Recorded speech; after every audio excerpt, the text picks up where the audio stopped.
Assalamualaikum warahmatullahi wabarakatuh. Anak-anak kelas 5 yang cerdas ceria, yang soleh-solehah.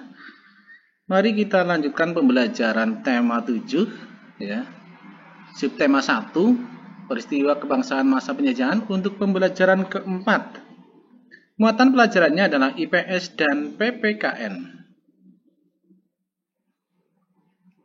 Bangsa Indonesia mengalami penderitaan akibat penjajahan mulai abad ke-17 sampai ke abad 20. Pada masa penjajahan, bangsa Indonesia telah berusaha sekuat tenaga untuk mengusir penjajah dan bercita-cita menjadi bangsa yang merdeka, bebas dari penjajahan. Ya, akan tetapi perjuangan untuk mengusir penjajah selalu gagal.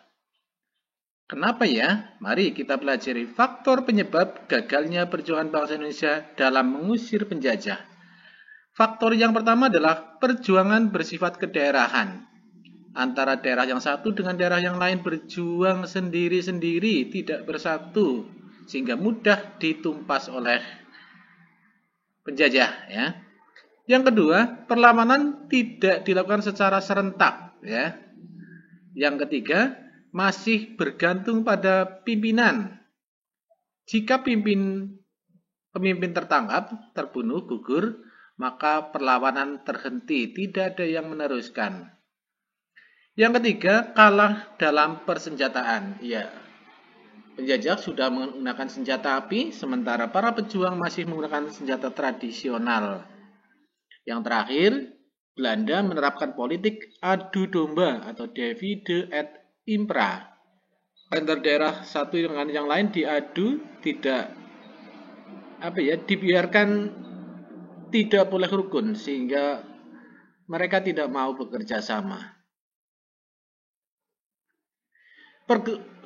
Berkembangnya pendidikan pada abad ke-19 melahirkan golongan terpelajar yang berperan besar dalam perubahan strategi perjuangan Indonesia. Ini pada abad 19, para pemuda sudah mulai berpikir kenapa ya perjuangan kita selalu gagal. Maka para pemuda yang terpelajar mulai berpikir untuk merubah cara berjuangnya ya. Perjuangan berubah. Ya, yang awalnya dengan angkat senjata atau berperang berubah menjadi dengan organisasi kebangsaan. Ya, perjuangannya tidak hanya angkat senjata tapi juga perjuangan diplomasi lewat organisasi kebangsaan. Ya, pada awal pergerakan nasional, ini tahun 1900-an ya, pada masa ini organisasi kebangsaan lahir yaitu Budi Utomo. Silakan dibaca lebih lengkapnya pada buku tema ya. Ya. Terus pada masa awal radikal yaitu tahun 1920 sampai 1927-an. Perjuangan bangsa Indonesia melawan penjajah pada abad ke-20 disebut dengan masa radikal karena pergerakan-pergerakan nasional pada masa ini bersifat radikal atau keras terhadap pemerintah Hindia Belanda. Mereka menggunakan asas non-kooperatif atau tidak mau bekerja sama dengan Belanda. Organisasi-organisasi yang bersifat radikal adalah ada Perhimpunan Indonesia, ada Partai Komunis Indonesia, ada Nahdlatul Ulama, ada Partai Nasional Indonesia. Yang ketiga, pada masa moderat, yaitu tahun 1930-an, ya. Organisasi pergerakan Indonesia mengubah taktik perjuangannya. Mereka menggunakan taktik kooperatif, bersedia bekerja sama atau berunding dengan Belanda. Organisasi ini pada masa ini antara lain yakni Partindo, PNI Baru, Partai Indonesia Raya, Gerakan Rakyat Indonesia atau Gerindo, Gabungan Politik Indonesia atau GAPI. Ya, selain organisasi di atas, masih banyak organisasi kepemudaan dan keagamaan yang berkembang pada masa itu, antara lain Pergerakan Tarbiyah Islamiyah, Majelis Islam A'la Indonesia, dan yang lain-lain. Faktor yang mempengaruhi munculnya pergerakan nasional di Indonesia, ya. Apa saja ya? Ada faktor internal. Kenapa rakyat Indonesia melakukan pergerakan perlawanan terhadap Belanda? Pertama, faktor internal, faktor dari dalam adalah penderitaan rakyat akibat penjajahan. Dua, lahirnya golongan-golongan terpelajar. Yang ketiga, sejarah kejayaan kerajaan Indonesia di masa lalu. Ya, kerajaan-kerajaan Indonesia sudah terkenal jaya, masa sekarang harus dijajah, maka ini menyebabkan semangat ya, faktor internal yang membuat semangat pergerakan nasional. Ada juga faktor eksternal, faktor dari luar, yaitu kebangkitan nasional negara tetangga seperti Filipina dan India. Ya, kita dijajah, Filipina dijajah, India dijajah, tapi Filipina dan India berjuang melawan dan berhasil merdeka, Indonesia terpengaruh ikut. Yang kedua, kemenangan Jepang atas Rusia dalam perang tahun 1905. Yang ketiga, masuknya paham baru seperti nasionalisme dan demokrasi. Iya.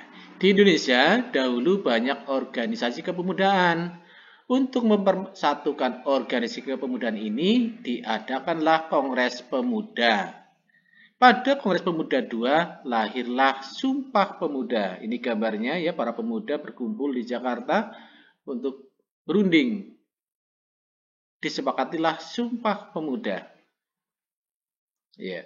Peristiwa Sumpah Pemuda menunjukkan adanya rasa persatuan dan kesatuan di antara para pemuda yang berbeda ras, suku, golongan, dan agama. Rasa persatuan dan kesatuan tersebut masih terjaga hingga kini. Baik, sekarang kita dengarkan Sumpah Pemuda asli ya pada tahun 1928, tepatnya tanggal 28 Oktober 1928. Ini teks aslinya dan suara aslinya. Silakan didengarkan. Sumpah Pemuda. Satu. Kami putra dan putri Indonesia. Mengaku bertumpah darah yang satu. Tanah Indonesia. Dua. Kami putra dan putri Indonesia. Mengaku berbangsa yang satu. Bangsa Indonesia. Tiga. Kami putra dan putri Indonesia. Menjunjung bahasa persatuan. Bahasa Indonesia. Ya, demikian tadi bunyi Sumpah Pemuda ya. Silakan kalian dipelajari, dihafalkan biar semangat Sumpah Pemuda juga masuk ke dalam sanubari kalian. Teman-teman, tahukah kalian bahwa setiap suku bangsa memiliki ciri khas yang membedakan dengan suku lain? Mari kita pelajari apa saja ya unsur yang membedakan antar suku di Indonesia. Pak Guru di sini sebutkan ada 3, sebenarnya banyak ya. Kita pelajari 3 dulu. Adat istiadat, bahasa daerah, dan sistem kekerabatan. Adat istiadat merupakan tata perilaku turun-temurun yang diwariskan dari generasi ke generasi. Contoh, upacara adat pernikahan, kematian, dan kebiasaan-kebiasaan adat lainnya. Bahasa daerah ya. Banyak sekali bahasa daerah di Indonesia ya. Orang Jawa pakai bahasa Jawa, orang Jawa Barat pakai bahasa Sunda, orang Jakarta pakai bahasa Betawi ya. Orang mana ya? Sumatera Utara pakai bahasa Batak ya, dan lain-lain. Terus sistem kekerabatan. Sistem kekerabatan merupakan sistem keturunan yang dianut oleh suku tertentu berdasarkan garis ayah atau garis ibu atau kedua-duanya. Hal yang sebaiknya dilakukan dalam kehidupan berbangsa dan bernegara. 1. menerima perbedaan suku dalam pergaulan sehari-hari. Dalam bergaul sehari-hari kita harus bergaul dengan semua suku yang ada tanpa membeda-bedakan. Yang kedua, mempelajari budaya suku lain untuk menambah pengetahuan. Yang ketiga, tidak merendahkan suku lain. Ini Pak Guru sebutkan 3 hal yang sebaiknya dilakukan. Sebenarnya masih banyak kebiasaan-kebiasaan lain yang harus kita lakukan. Ya, terima kasih telah belajar bersama pembelajaran 4 ya. Teruslah belajar, teruslah berkarya, menjaga wajah barang siapa yang bersungguh-sungguh pasti akan berhasil. Aku doakan semoga kalian telah menjadi anak